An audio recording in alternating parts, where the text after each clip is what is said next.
محمد صلی اللہ علیہ وسلم کسی یونیورسٹی میں پڑھنے تو نہیں گئے، نہ انہیں تاریخ کہیں جا کر انہوں نے پتہ کیا ہے کہ ہمارے بارے میں کیا حالات ہیں۔ ہم میں سے کسی نے انہیں یہ باتیں بتائی ہیں کہ ہمارے بڑے جو ہے بندر اور خنزیر بن گئے تھے۔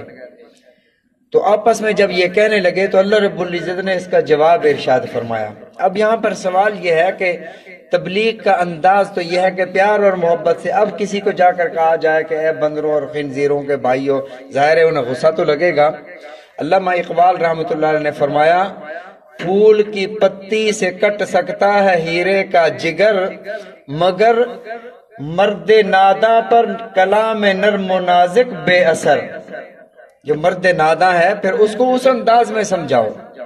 اور رسول رحمت صلی اللہ علیہ وسلم اپنی طرف سے کوئی بات کسی کو نہیں کہتے، ساری زندگی نرمی سے بات فرمائی، لیکن اللہ نے فرمایا کہ اے میرے محبوب انہیں جا کر یاد دلاؤ کہ تم کیا تھے، تاکہ انہیں پتہ چلے کہ میرا پیغمبر، ان کو اللہ نے یہ ساری باتیں ارشاد فرمائی۔ وَإِذَا لَقُوا الَّذِينَ آمَنُوا، اے ایمان والو، مسلمانوں کے پاس جب آتے کہتے کہ ہم ایمان لائے ہیں، جب یہ دیکھتے کہ مسلمان غالب آ رہے ہیں تب یہ مسلمانوں کے ساتھ معاہدے کر لیتے، جب دیکھتے کہ باہر کی قومیں حملہ کرنے کے لیے آ رہی ہیں تو یہ ان کے ساتھ ہو جاتے۔ غزوہ احزاب میں اسی طرح ہوا۔ غزوہ احزاب میں سارے کے سارے متحد ہو کر، سارے ملت کفر متحد ہو کر انہوں نے کہا جی آج اینٹ سے اینٹ بجا دینی ہے، آج مدینہ طیبہ کو صفحہ ہستی سے نعوذ باللہ ثم نعوذ باللہ مٹا دینا۔ جب یہ سارے جمع ہو کر آ رہے تھے، بنو قریظہ یہود تھے، ان کا معاہدہ تھا نبی علیہ الصلوۃ والسلام کے ساتھ۔ معاہدہ یوں تھا کہ اگر باہر سے کوئی دشمن آئے گا تو ہم آپ کے ساتھ مل کر لڑیں گے ان کے ساتھ، اور اگر لڑے نہ تو لیکن ان کا ساتھ نہیں دیں گے نہ آپ کا ساتھ دیں گے اگر ہم لڑائی میں شریک نہ ہوئے۔ پھر جب وہ ملت کفر جمع ہو کر سارے کے سارے آئے تو یہ ان کے ساتھ ہو گئے، لڑنے کے لیے ان کے ساتھ ہو گئے۔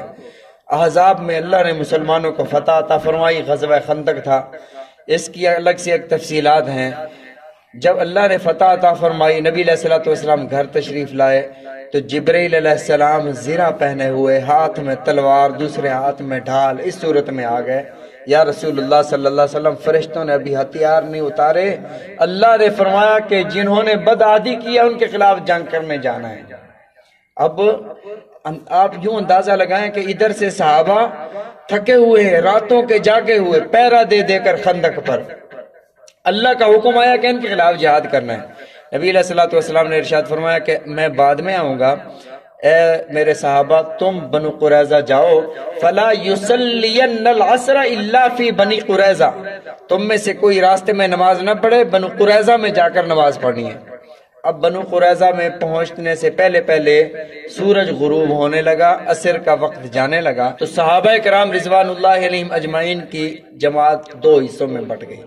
آدھے نے کہا کہ رسول اللہ صلی اللہ علیہ وسلم کے فرمان کا مقصد یہ تھا کہ اتنا تیز چلنا ہے، اتنا جلدی جانا ہے کہ عصر کی نماز تم نے قریظہ میں پڑھنی ہے، اب ہم نہیں پہنچ سکے تو راستے میں ہم فرض ادا کر لیں۔ دوسری جماعت کہنے لگی میرے آقا کے فرمان کا مطلب یہ تھا کہ پڑھنی ہی عصر قریظہ میں ہے، جو بھی ہو جائے، قضا ہو جائے، جو بھی ہو جائے۔ جیسے عرفات میں اگر مغرب کی اذان ہو جائے تو حاجی عرفات میں مغرب کی نماز نہیں پڑھتا، وہ مغرب کی نماز مزدلفہ میں عشاء کے ساتھ جا کے ملا کے پڑھتا ہے، قضا کر کے پڑھتا ہے۔ وہاں قضا کر کے پڑھنے کا حکم ہے، یہاں ادا پڑھنے کا حکم ہے۔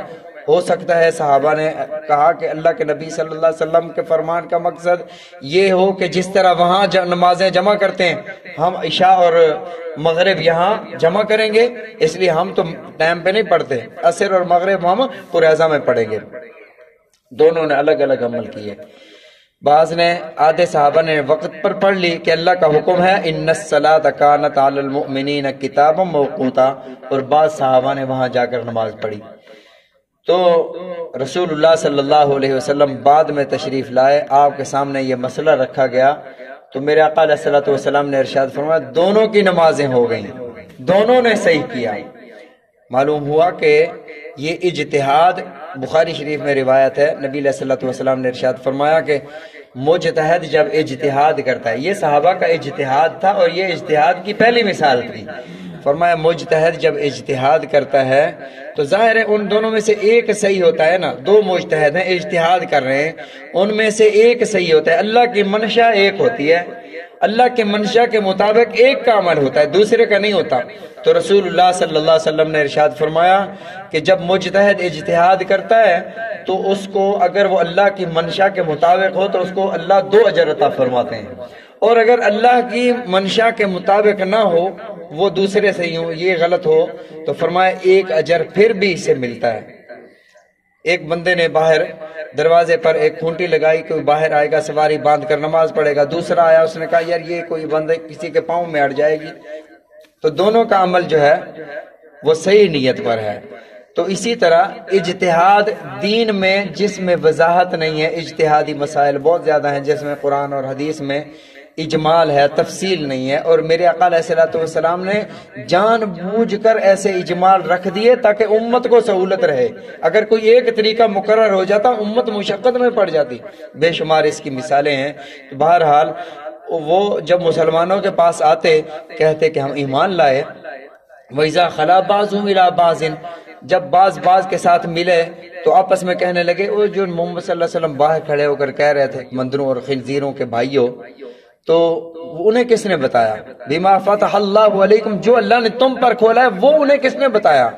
لِيُحَاجُّوكُمْ عِنْدَ رَبِّكُمْ، اب یہ آپس میں ایک دوسرے کو ڈانٹ رہے ہیں، یہ تم نے اس لیے مسلمانوں کو بتایا کہ رب کے ہاں وہ حجت پیش کر سکیں کہ ہم انہیں دین کی دعوت دینے گئے تھے، یہ نشانیاں ہیں، افلا تعقلون، تمہیں سمجھ نہیں ہے؟